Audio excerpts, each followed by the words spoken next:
सभी बच्चे फिर से कॉपी पेन लेके बैठ जाएं। आज थोड़ा रिवीजन करेंगे और उसके बाद आगे के जो टॉपिक्स हैं वो स्टार्ट करेंगे।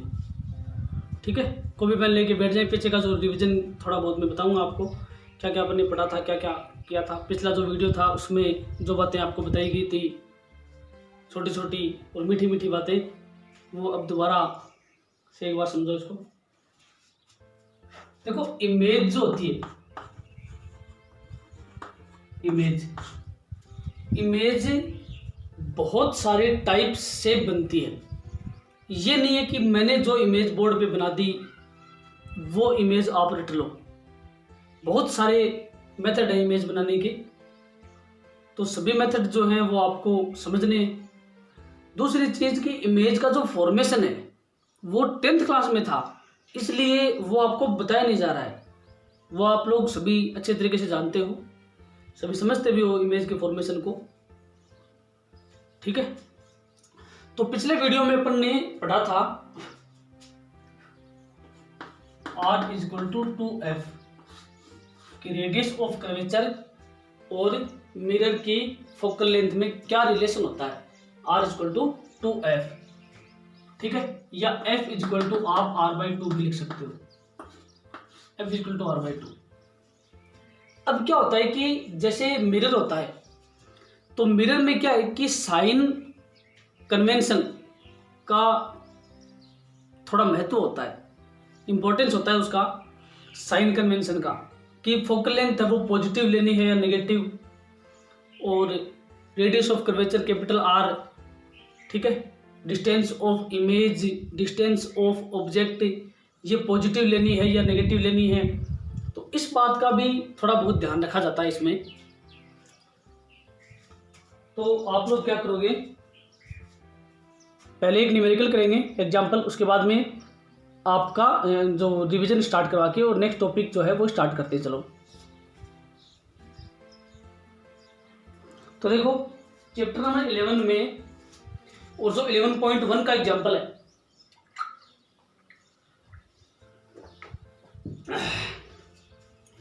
11.1 का एग्जाम्पल है, उसमें 2 लाइन खाली छोड़ देना, 2 लाइन ब्लैंक छोड़ के, क्योंकि वो एग्जाम्पल आपको लिखना है नोट्स में। और देखो क्या दिया इसने आपको दिया है radius of curvature of a concave mirror is 50 centimetre. तो गिवन क्या है इसमें, गिवन आपके पास radius of curvature R = 50 centimetre of a concave mirror is 50 centimetre, find its focal length. आपको स्मॉल f कैलकुलेट करनी है। कनकेव मिरर हो या कन्वेक्स मिरर हो, कोई सा भी मिरर हो, दोनों के लिए सेम फॉर्मूला रहता है। तो इसको लिखते हुए आप लिखो इसमें कि R = क्या होता है अपने, R = 2F। बताइए आपको F = क्या हो जाएगा, R/2। F = R की वैल्यू 50/2 और F = 25 सेंटीमीटर। नॉर्मल क्वेश्चन है, आ सकता है एग्जाम में, कोई बड़ी बात नहीं है। 25 सेंटीमीटर, ठीक है, क्योंकि फिजिक्स में एमकेएस जो सिस्टम होता है वो ज़्यादातर यूज में लेते हैं टीचर्स। एमकेएस यूज में ले सकते हो, ये सीजीएस सिस्टम है, इसलिए यहाँ पर सेंटीमीटर आया है। अगर आप इसको मीटर में लिखना चाहो तो क्या हो जाएगा, F = 0.25 मीटर। ये F की वैल्यू मीटर में आएगी। तो सेंटीमीटर में कैलकुलेट करना चाहो तो सेंटीमीटर में कर सकते हो, और मीटर में करना चाहो तो मीटर में कर सकते हो।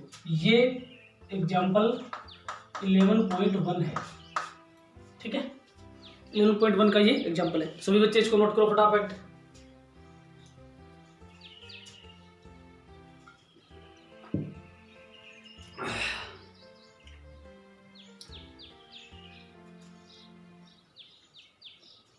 नोट कर लिया सभी ने?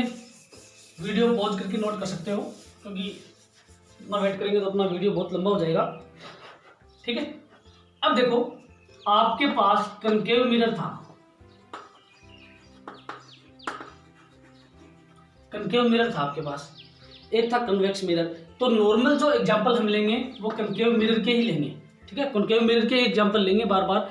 कॉन्वेक्स जो मिरर है उसके एग्जांपल कम लेंगे, मतलब जो रे डायग्राम बनेगा वो कनकेव मिरर का ही बनेगा। कॉन्वेक्स मिरर के जो रे डायग्राम है वो कम बनाएंगे, ठीक है। हाँ, तो इसके बाद में देखो कि image of distance, image of object, ये सब क्या होते हैं पहले वो समझो। जैसे आपके पास ये कोई कनकेव मिरर है, ये कनकेव मिरर था, बीच में होती है इसकी प्रिंसिपल एक्सिस। अब बहुत सारे रे डायग्राम है, बहुत सारे, मैं जो बना रहा हूँ वो मैं अपने अकॉर्डिंग बना रहा हूँ, आप भी अपने अकॉर्डिंग बना सकते हो बुक में जो दिया हुआ डायग्राम, ठीक है। ये कोई ऑब्जेक्ट था ए बी, ऑब्जेक्ट था ए बी, ऑब्जेक्ट की जो हाइट है वो मैंने ले ली स्मॉल एच, ठीक है, या इसको मैंने ओ लिख लिया। आप इसको ओ भी मान सकते हो और स्मॉल एच भी मान सकते हो, सब ध्यान से समझना इसको। ऑब्जेक्ट की हाइट मैंने स्मॉल एच ले ली, आप इसको ओ भी ले सकते हो, ओ फॉर ऑब्जेक्ट। ओ का मतलब होता है ऑब्जेक्ट। यहां पर थी अपना फोकस पॉइंट था एफ, और यहां पर थी अपनी सी, ठीक है, सेंटर ऑफ कर्वेचर। तो जो प्रिंसिपल एक्सिस के पैरेलल में लाइट रे और मिरर के ऊपर इंसिडेंट होती है वो एफ से कट करती है, मतलब एफ से बाहर निकलेगी। ये इमेज फॉर्मेशन का रूल है, आप इसको चेंज नहीं कर सकते, ठीक है। दूसरा कि जो सी से कट होके बाहर निकलेगी और मिरर के ऊपर टकराएगी, इसके ऊपर इंसिडेंट होगी, वो वापस उसी डायरेक्शन में आएगी, वापस उसी डायरेक्शन में आएगी। क्योंकि बहुत सारे रे डायग्राम याद करोगे तो कंफ्यूज हो जाओगे, इसलिए एक या दो रे डायग्राम याद कर लो, उसी के अकॉर्डिंग पूरी रे ऑप्टिक्स है वो रहेगी, ठीक है। यहां पर दोनों इमेज आपस में कट हुई है, ठीक है, इंटरसेक्ट हुई है, यहाँ पर दोनों एक दूसरे से इन्होंने कट किया है, यहां पर इमेज बनेगी, ये होगी आपकी इमेज ए डैश और बी डैश, ठीक है। इमेज की जो हाइट है, इमेज की हाइट को मैंने मान लिया एच डैश, इमेज की हाइट को एच डैश मान लिया मैंने, ठीक है। यहां पर था आपका पोल पी, यहां पर इमेज बन गई। अब ऑब्जेक्ट जो है ए बी, ये ऑब्जेक्ट है ए बी, इससे और ऑब्जेक्ट की लेंथ मिरर से डिस्टेंस जो है वो यू है, यू, ठीक है, यू। अब डिस्टेंस ऑफ ऑब्जेक्ट यू ये हमेशा पोल से कैलकुलेट की जाती है, ठीक है ना, यहां से ही ये काउंट होगी, पी से काउंट होगी, ठीक है, क्योंकि ये इतना कर्व्ड सरफेस नहीं होता मिरर का, इसलिए ये रूल होता है कि डिस्टेंस जो है, ठीक है, वो ऑलवेज पोल से ही कैलकुलेट की जाती है, ठीक है। तो यू क्या होगी, distance of object, distance of object, ठीक है। अच्छा, एफ जो है वो क्या है, फोकस पॉइंट, और एफ क्या हो गई, फोकल लेंथ। तो यहां से इसकी लेंथ क्या हो गई, फोकल लेंथ। सी से पी की जो डिस्टेंस है वो क्या होती है, आर, रेडियस ऑफ कर्वेचर। यहां पर इमेज बन गया, इस पॉइंट पे यहां पर इमेज बना अपना, तो यहां से इमेज की जो डिस्टेंस है वो हो गई वी, ठीक है। तो यू तो होगी आपके पास डिस्टेंस ऑफ ऑब्जेक्ट, वी हो गई आपके पास distance of image, distance of image, ठीक है। एफ हो गई फोकल लेंथ, फोकल लेंथ, ठीक है। और बताइए आपको radius of curvature, of curvature, ठीक है। हाँ, अब ये एफ है, ये कनकेव मिरर के लिए हमेशा लेफ्ट साइड में होता है, और जो भी ऑब्जेक्ट आप प्रिंसिपल एक्सिस पे रखते हो वो हमेशा लेफ्ट साइड में रखा जाता है, ठीक है ना, राइट पार्ट में कभी नहीं रखा जाता। क्यों, क्योंकि इस साइड में तो पॉलिश है, तो वैसे राइट साइड में रख सकते हैं अगर इससे मिरर को आप इस तरीके से घुमा दो, मतलब मिरर इस तरीके से प्रेजेंट हो, तो आप ऑब्जेक्ट इस साइड में रखोगे, क्योंकि इस साइड में तो पॉलिश है, ऑब्जेक्ट यहाँ प्लेस होगा, ठीक है। लेकिन बुक में जितने भी एग्जाम्पल वगैरह सब कुछ दिए हुए हैं, ठीक है ना, अकॉर्डिंग टू बुक, ठीक है, या आपका जो पेज है या कोई सरफेस है या अपना बोर्ड है, ठीक है ना, बोर्ड के ऊपर रे डायग्राम बनाते समय हम हमेशा लेफ्ट साइड में लेंगे, ऑब्जेक्ट को, ताकि आप कंफ्यूज नहीं हो, ठीक है ना। कंफ्यूज के लिए है, बाकी कोई दिक्कत नहीं है तो उसमें उस साइड में भी रख सकते हो, ठीक है ना। तो ये सारे डिस्टेंस जो है u, v, f, r, h dash height of object, small h height of sorry h dash height of image, h height of object, ये भी आपको लेनी पड़ती है इसमें। तो ये सभी इसमें काउंट होती हैं। तो ये पॉजिटिव है या नेगेटिव, कौन से मिरर के लिए पॉजिटिव होती है, कौन से मिरर के लिए ये नेगेटिव होती है, ठीक है ना। ये सारी जो चीजें ये एक ही रे डायग्राम में सब कुछ आपको समझाया जाएगा। पहले अपन मिरर इक्वेशन करेंगे, मिरर इक्वेशन करने के बाद आगे जो है वो आपको साइन कन्वेंशन आपको समझाएंगे, लेकिन पहले मिरर इक्वेशन है वो करनी जरूरी है। अब मिरर इक्वेशन में आपको ध्यान रखना है कि मैंने यहाँ पर ऑब्जेक्ट रख दिया, ठीक है। अब जरूरी नहीं है कि मैं हाइट ऑफ ऑब्जेक्ट यहाँ कैलकुलेट करूँ या हाइट ऑफ ऑब्जेक्ट में यूज में लूँ। आपको पता ही है कि कोई भी जो ऑब्जेक्ट है वो प्रिंसिपल एक्सिस के ऊपर रखा हुआ है, दैट मीन्स उसका जो रे डायग्राम है वो इस तरीके से बनेगा, ठीक है। और जहां पर इमेज बनेगी, अब इमेज फोकस पॉइंट पे भी बनती है, कई रे डायग्राम ऐसे हैं जिसमें इमेज फोकस पॉइंट पे बनती है, कईयों पे सी पे बनती है, कईयों पर ऑब्जेक्ट सी और एफ के बीच में होता है, ठीक है ना, 2F पे होता है ऑब्जेक्ट। तो वो अलग अलग कंडीशन है, ठीक है। तो अपन क्या करेंगे, सिर्फ एक ही रे डायग्राम लेंगे, पूरी रे ऑप्टिक्स में एक ही रे डायग्राम लेंगे और उस रे डायग्राम से पूरी रे ऑप्टिक्स क्लियर हो जाएगी, ठीक है। तो मैं जो आपको बातें बता रहा हूं वो आपको ध्यान से सुनना है, पहले उसको ध्यान से समझो। तो इसमें आपको पता चल गया होगा कि V क्या है, distance of image, U distance of object, ठीक है। H क्या होता है, H डैश क्या होता है, ये सारी जो लेंथ है या डिस्टेंस है ये आपको ध्यान रखनी है, ठीक है। अब देखो एक ही रे डायग्राम से आपको सब कुछ पता चल जाएगा, एक रे डायग्राम से, बाकी कोई वो नहीं है, ठीक है। आपको दो बात याद रखनी है। फर्स्ट चीज, जो दो ट्रिक बता रहा हूं, ये दो ट्रिक जो आपको बताई जा रही है ये स्पेशल ध्यान रखनी है आपको, इसी के ऊपर पूरी रे ऑप्टिक्स है, कहीं पर भी दिक्कत नहीं आएगी। सिर्फ दो चीजें ध्यान रखनी है आपको, ठीक है ना। एक तो जो इंटरनल एंगल्स होते हैं, कोई भी ट्राइंगल आपके पास, ट्राइंगल के इंटरनल एंगल, ठीक है ना, ट्राइंगल के sum of internal angle, sum of internal angle, कोई ट्राइंगल है उसके सम ऑफ इंटरनल एंगल, उसको उनके जो इंटरनल एंगल है उनका सम जो है, ठीक है, equal to exterior external angle, external angle, ठीक है। मतलब इंटीरियर एंगल का जो सम है वो एक्सटर्नल एंगल के इक्वल होता है। फर्स्ट चीज, ये एक थ्योरम है और ये काम आएगी रे ऑप्टिक्स में, ये आपको हमेशा ध्यान रखनी है जब तक रे ऑप्टिक्स चैप्टर नंबर 11 चलेगा। यही फॉर्मूला आपको याद रखना है। फर्स्ट ट्रिक है कि कोई भी रे डायग्राम दिखे उसमें सबसे पहले अलग अलग होंगे, जो फॉर्मूला जो प्रूव करना है उसके मेथड्स अलग अलग होंगे, लेकिन ये आपको याद रखना है कि sum of internal angle is equal to external angle, ठीक है, किसी ट्राइंगल के लिए।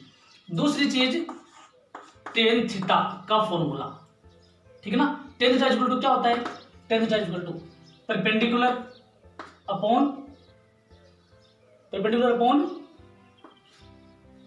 बेस, परपेंडिकुलर अपॉन बेस, ये फॉर्मूला आपको याद रखना है, परपेंडिकुलर अपॉन बेस, ठीक है ना, ये टेन थीटा का। उसके बाद में थीटा है, इसको आपको स्मॉल एंगल लेना है, थीटा स्मॉल एंगल लेना है। टेन थीटा का फॉर्मूला परपेंडिकुलर अपॉन बेस आपको याद रखना है। Sum of internal angle is equal to external angle. ये दो बातें हर बार आपको याद रखनी है रे डायग्राम में, ठीक है ना। हर बार ये दो बातें काम में लूंगा मैं, तीसरा कोई मेथड ही नहीं है अपने पास, दो ही मेथड से, और जितने भी फॉर्मूले आएंगे वो दो ही मेथड से, बार बार यही मेथड यूज में लूंगा मैं। पीछे भी लिया है टेन थीटा का, तो ठीक है, जो अपन ने r equal to 2f prove किया था, r इक्वल टू 2f, उसमें ये फॉर्मूले मैंने काम में लिए थे, दोनों काम में लिए थे, आगे भी यही काम में लेंगे, ठीक है। तो नेक्स्ट जो टॉपिक है उसमें आप लोग सभी हेडिंग लगाओ, mirror equation, mirror equation, mirror equation, mirror equation, bracket में लिख लो,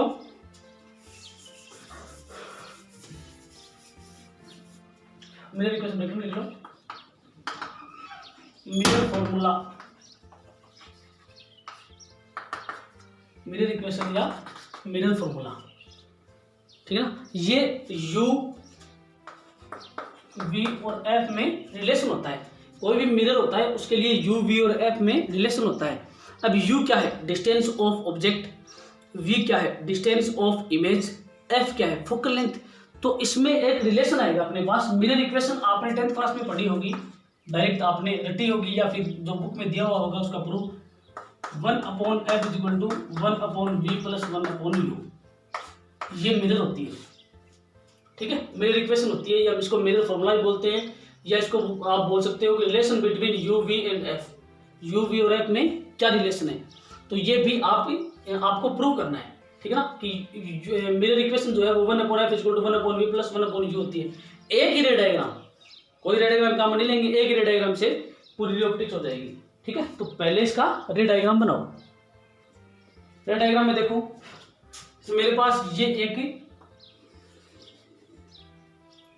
कनकेव मिरर है कोई, क्योंकि मैंने बताया था आपको कनकेव मिरर ही यूज में लेंगे। कोई कनकेव मिरर है,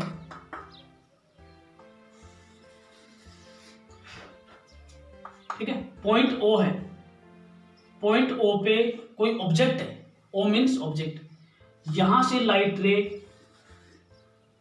इस सरफेस पे इंसिडेंट हुई, ठीक है, पॉइंट एम पे इंसिडेंट हुई, और एम पे इंसिडेंट होने के बाद में ये फोकस बिंदु एफ से कट हो गई,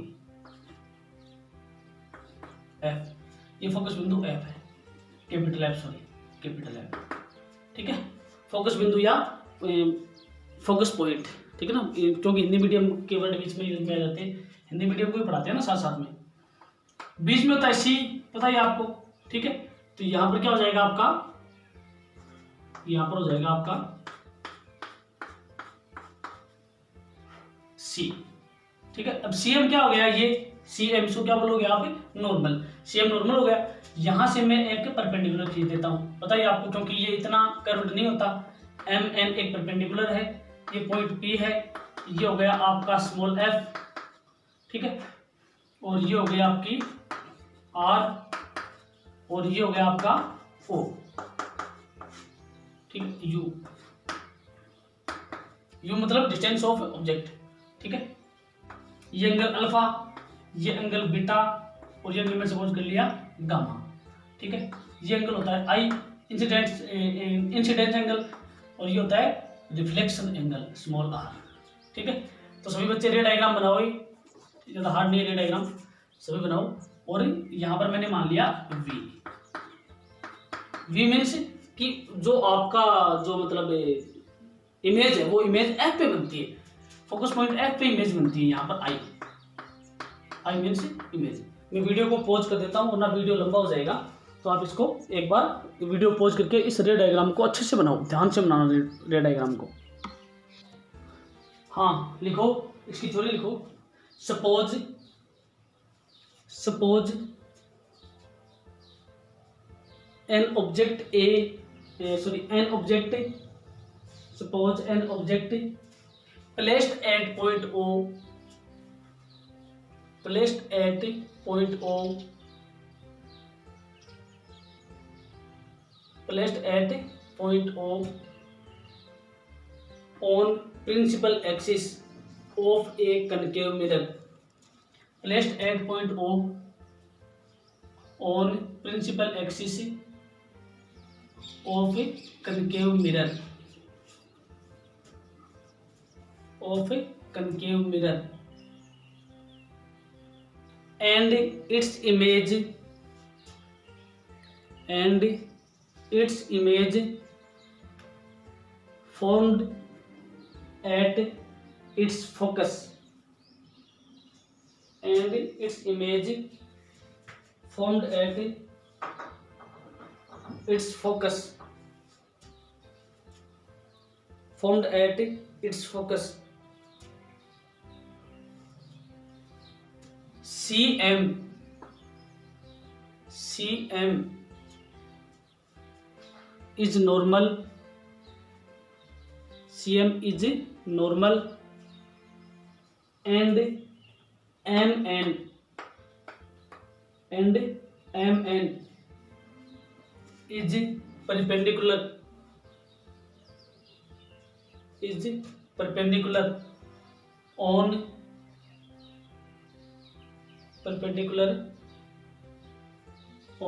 principal axis, perpendicular on principal axis. If small u is distance of image, distance of object. If small u is distance of image,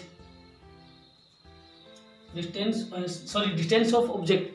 If small u is a distance of object, comma small v distance of image,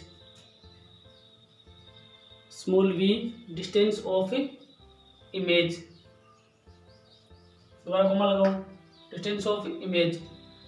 capital R is radius of curvature, capital R is radius of curvature, is radius of curvature.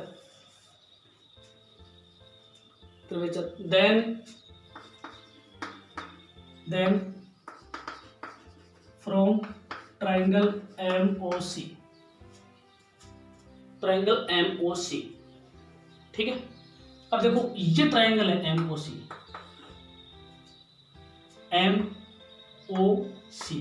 ये बीच वाला जो triangle है, मैं dark कर रहा हूं इसको. Copy paste वाला काम ही नहीं है, जो है वो सब कुछ ऑनलाइन है, एडिटिंग का कोई सिस्टम नहीं है यहाँ, जो है वो ऑनलाइन है सब कुछ. हाँ फेस्ट, ठीक है. ये बीच वाला जो है इसकी बात कर रहा हूँ मैं, तो डायरेक्ट किया ना मैंने, ठीक है ना. इसमें देखो इंटरनल एंगल क्या है, अल्फा और आई. अल्फा और आई इंटरनल एंगल है, और एक्सटर्नल एंगल बीटा है. सी तो अपना सेंटर ऑफ कर्वेचर है, तो अल्फा और आई क्या है, इंटरनल एंगल, और एक्सटर्नल एंगल क्या है, बीटा. एक्सटर्नल एंगल बीटा है. तो फ्रॉम ट्रायंगल MOC, ठीक है. इसमें लिख दो ऐसे करके, वी नो दैट, इसमें आगे लिखो, we know that the sum of two internal angle,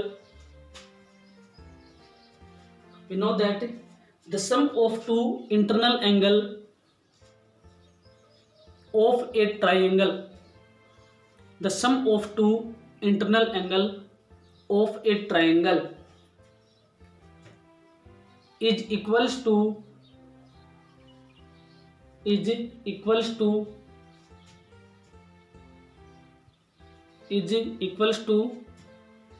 exterior angle, is equals to exterior angle, ठीक है. तो इसमें इंटरनल एंगल अल्फा और आई है, और एक्सटर्नल एंगल बीटा है, या एक्सटीरियर एंगल बीटा है, ठीक है. Is equals to its external angle, ठीक है. हाँ नीचे लिखो, then alpha plus i is equal to beta, alpha plus i is equal to beta. ये क्वेश्चन नंबर फर्स्ट हो गई. इस ट्राइंगल की बात करो, इस ट्राइंगल की, ठीक है. Alpha plus i is equal to beta, ठीक है. इसके नीचे लिखो सिमिलरली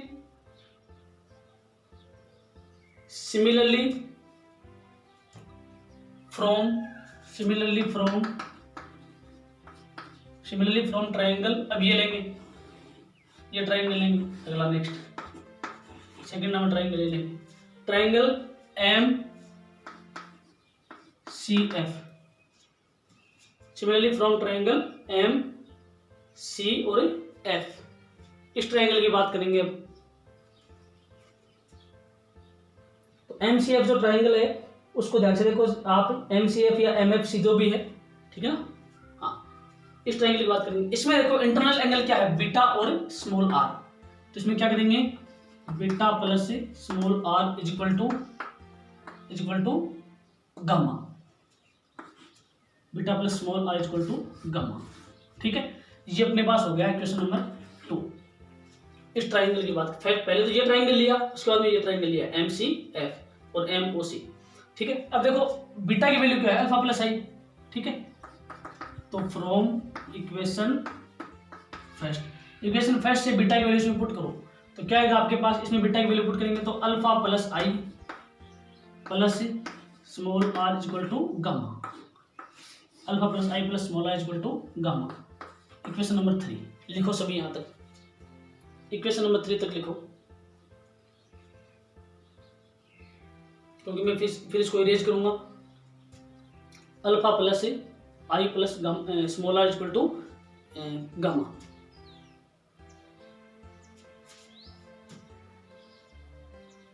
ठीक है, हाँ। अब देखो इसके बाद में इसके नीचे लिखो from law of reflection,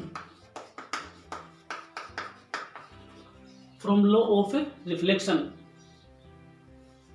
reflection का लॉ क्या होता है,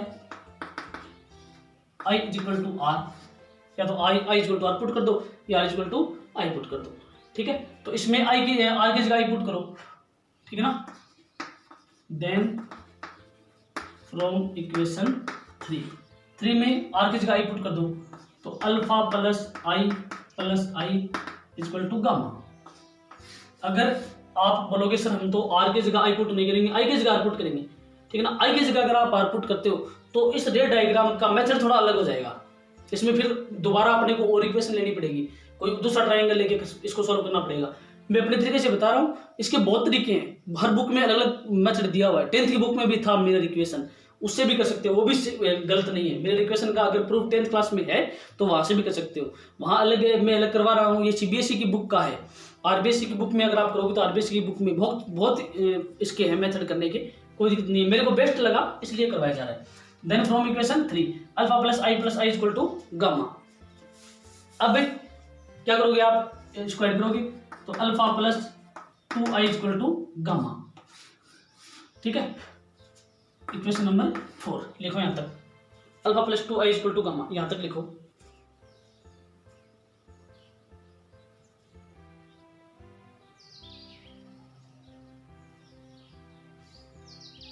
गामा लिख लिया, हाँ। अब इस इक्वेशन में दोनों तरफ अल्फा ऐड करेंगे, मैथ का रूल होता है, इधर अल्फा ऐड करो इधर अल्फा ऐड करो, ठीक है ना, एक इक्वेशन बनाने के लिए। तो लिखो इसके नीचे लिखो adding alpha both sides, adding alpha both sides. तो क्या हो जाएगा, alpha plus 2i plus alpha equal to gamma plus alpha, दोनों तरफ अल्फा ऐड कर दिया, ठीक है। तो क्या हो जाएगा 2 alpha plus 2i equal to alpha plus gamma, और alpha plus gamma equal to 2 alpha plus आई,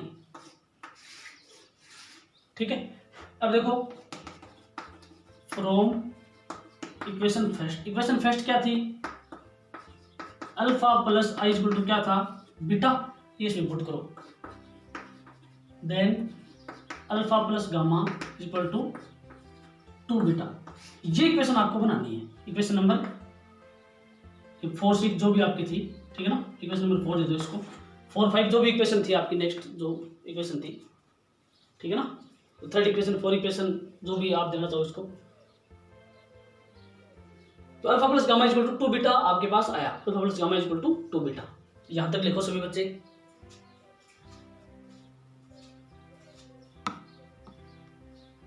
इसके बाद में देखो, अब मैंने आपको बताया था कि दो लेंगे, इसके नीचे वैल्यू का लाइन लिखो, दो ही फॉर्मूले लिए हैं अपन ने अभी तक। इंटरनल एंगल का जो सम है वो एक्सटर्नल एंगल के इक्वल होता है, ये लिए first trick, second trick tan theta, ठीक है ना। टेन थीटा का जो फॉर्मूला है वो आपको आना चाहिए। तो आपने कहां तक लिखा, alpha plus 2i, alpha plus gamma equal to 2 beta, alpha plus gamma equal to 2 beta, यहां तक आपने इसको लिख लिया, ठीक है।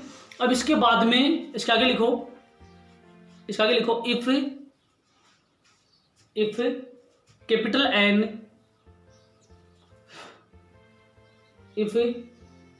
N near to P capital N near to P then MP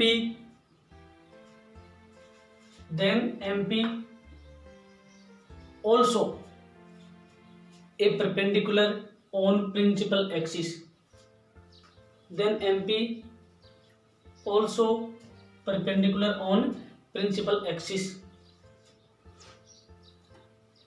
ठीक है कि N है वो P के पास में हो, ठीक है ना, N P के पास में हो तो MP को भी आप एक परपेंडिकुलर मान सकते हो, ठीक है। हाँ नीचे लिखो then from triangle MON, triangle MON, ठीक है, या MON, ये इसको ट्राइंगल MOP भी बोलते हैं, ट्राइंगल MON या ट्राइंगल MOP में, ठीक है, MOP या MNO भी लिख सकते हैं इसको, ठीक है, MON लिखो या MNO भी लिख सकते हो। इसमें tan अल्फा का फॉर्मूला लगाओ, tan अल्फा मतलब ये ट्राइंगल काम में लिया है, M से फिर O, MO और फिर N यहाँ तक,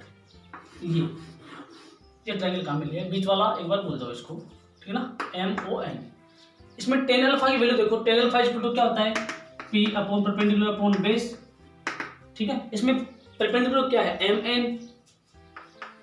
MN और बेस क्या है, ON, बेस ON, या MP और बेस क्या है, OP, क्योंकि N और P तो पास पास में है, ठीक है। MP की वैल्यू तो कुछ है ही नहीं, ठीक है ना, MP की वैल्यू आगे काम में ले लेंगे, MP की वैल्यू तो कुछ है ही नहीं, ठीक है, इसको छोड़ो एक बार। और ON की वैल्यू क्या है, ON या OP की, ON और OP इज इक्वल टू क्या है, U, इसकी वैल्यू U है, ठीक है। Then tan alpha is equal to MP upon U, equation number 5 लिखो यहां तक, सभी लिखो यहां तक।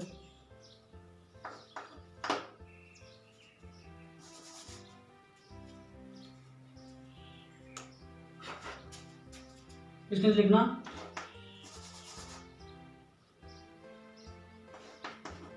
For small value of alpha, for small value of alpha, alpha की स्मॉल वैल्यू के लिए क्या करेंगे, tan अल्फा को आप अप्रोक्सीमेट अल्फा के इक्वल मानोगे, tan अल्फा अप्रोक्सीमेट इक्वल है अल्फा के, तो इसमें वैल्यू पुट करो, ये इसके नीचे लिखना है आपको, साइड में नहीं लिखना है, ठीक है ना। तो वीडियो पॉज कर लेना,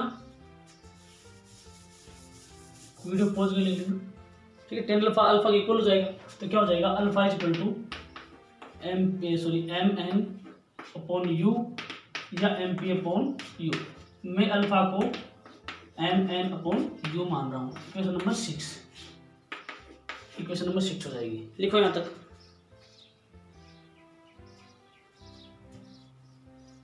लिखो, हाँ अब इसके नीचे लिखो, वीडियो को पॉज कर लेना, इसके नीचे लिखो similarly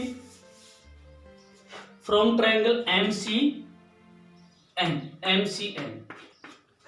similarly from triangle MCN, ठीक है, या ट्राइंगल MCP, इसमें tan बीटा का फॉर्मूला लगाओ, tan बीटा MC और N, बीच में ये जो लाइन है ना, ये MF, ये जो लाइन है इसको ड्रॉ मत करना एक बार, इसको मतलब सपोज मत करना, ड्रॉ तो पहले से ये tan बीटा इक्वल टू क्या हो जाएगा, P अपॉन B, इसमें भी P MN है, P क्या है MN, ठीक है, और B क्या है CN या CP, ठीक है ना, ये क्या है R, तो MN अपॉन CP, ये सॉरी CN, ठीक है। तो CN की वैल्यू क्या है, CN इक्वल टू क्या है R, CN या CP की ये पास में होते हैं, CN या CP इक्वल टू R, ठीक है ना, हाँ। Then tan beta equal to MN upon R, tan beta की वैल्यू आ गई, इक्वेशन नंबर 6, इक्वेशन नंबर 6 नहीं 7, ये 7 थे ना, पिछली वाले 6 थी, ये 7 कर लो, इक्वेशन नंबर 7, ठीक है ना, हाँ। इसके लिखो if beta is small angle,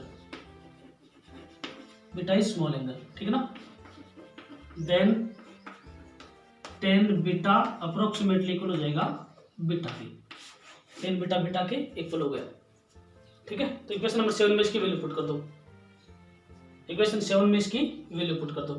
video को पॉज कर लेना, मैं बार बार इस बात की रिक्वेस्ट कर रहा हूँ, पॉज करके लिख लेना, क्योंकि इतना लेंथी करवा नहीं सकते, तो आप पॉज कर लेना वीडियो को, फिर लिख लेना।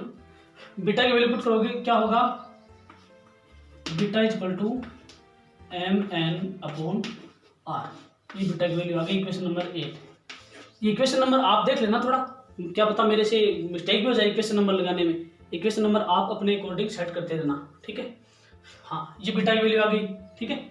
और इन ट्राइंगल, अब तीसरा ट्राइंगल लेंगे, पहले MO पे आए, उसके बाद में MC पे आए, अब आएंगे MF पे, ठीक है ना, triangle MFN, in triangle MFN क्या हो जाएगा, टेन गामा, गामा नहीं है क्या, MFN, इस ट्राइंगल की बात करनी है लास्ट। ये N यानी है, ये N और P पास पास में है, दूर नहीं है, N ही है, ठीक है ना, डायग्राम में मैंने शो किया है। Tan gamma is equal to क्या हो जाएगा, MN या MP, MN या MP upon perpendicular upon base क्या है, V। अब आप बोलोगे सर हम तो V F लेंगे, F की आगे कंडीशन आएगी कि इमेज F पे बनती है, इमेज 2F पे बनती है, ठीक है ना। तो मैंने ये मान लिया कि F के ऊपर ही इमेज बन रही है, इमेज वो F पे ही बन रही है, V इक्वल टू F मान लिया मैंने, ठीक है ना, F पे ही इमेज बन रही है। कंडीशन होती है बहुत सारी, आगे बहुत कंडीशन आएंगी ऐसी, या MP अपॉन V, ठीक है। तो for small value of gamma, gamma की स्मॉल वैल्यू के लिए क्या हो जाएगा, 10 गामा अप्रोक्सीमेटली इक्वल गामा के, तो गामा इक्वल टू क्या हो जाएगा, gamma equal to mn/v, equation number 9। mn/v तक आओ फटाफट, वीडियो को पॉज कर लेना और लिख लेना, ठीक है। हाँ, अब अपने पास शुरू में इक्वेशन क्या थी, शुरू में इक्वेशन आई थी, alpha plus gamma equal to 2 beta, ठीक है। तो लिखना आप फ्रॉम इक्वेशन 4, इक्वेशन 4 होगी शायद, 4 5 3 या 3 थी शायद, इक्वेशन 3 थी, इक्वेशन 3 या 4 जो भी है वो लिख लेना देख के आप अपने नोट्स के according, alpha plus gamma equal to 2 beta, ठीक है, ये थी। हाँ, अब इसमें अल्फा और गामा और इसकी वैल्यू पुट करो, ठीक है ना, putting the values of alpha beta and gamma. Alpha की वैल्यू क्या थी, अल्फा वैल्यू थी mn/v, अल्फा की वैल्यू क्या थी आपके पास, mn/, देख लेना एक बार थोड़ा पीछे, ठीक है, क्योंकि बोर्ड पे लिखा हुआ नहीं है। अल्फा की वैल्यू थी mn/u, mn/u, बीटा की गामा की वैल्यू mn/v, और 2 इंटू बीटा की वैल्यू क्या थी, mn/r, ठीक है। mn कॉमन लेंगे, तो क्या आएगा, 1/u plus 1/v is equal to 2 into mn/r, mn से mn कैंसिल, ठीक है। तो 2/r is equal to 1/u plus 1/v। अब r इज इक्वल टू क्या होता है, r is equal to 2f होता है, ठीक है ना, then 2/2f is equal to 1/u plus 1/v, उसे two cancel, 1/f is equal to 1/u plus 1/v। ये आपके पास मिरर फॉर्मूला आ गया, ठीक है ना। इसको थोड़ा रिवाइज करना, बड़ा टॉपिक था इसलिए लेक्चर भी बड़ा रिकॉर्ड हुआ है, ठीक है ना, पूरी क्लास ही हो गई आज तो, ये मान लो आप, थोड़ा बड़ा होगा लेक्चर, ध्यान से इसको नोट कर लो सभी, और तरीके से नोट करना, ऐसे नहीं हो कि मन में ऐसे मैं अलग हो गया हूँ बोर्ड से, ध्यान से नोट करना है इसको और समझना एक बार, फिर भी दिक्कत आए तो आप मैसेज करना, दोबारा रिपीट करवा दिया जाएगा, वीडियो को पॉज करके नोट कर लेना सभी बच्चे। Thank you.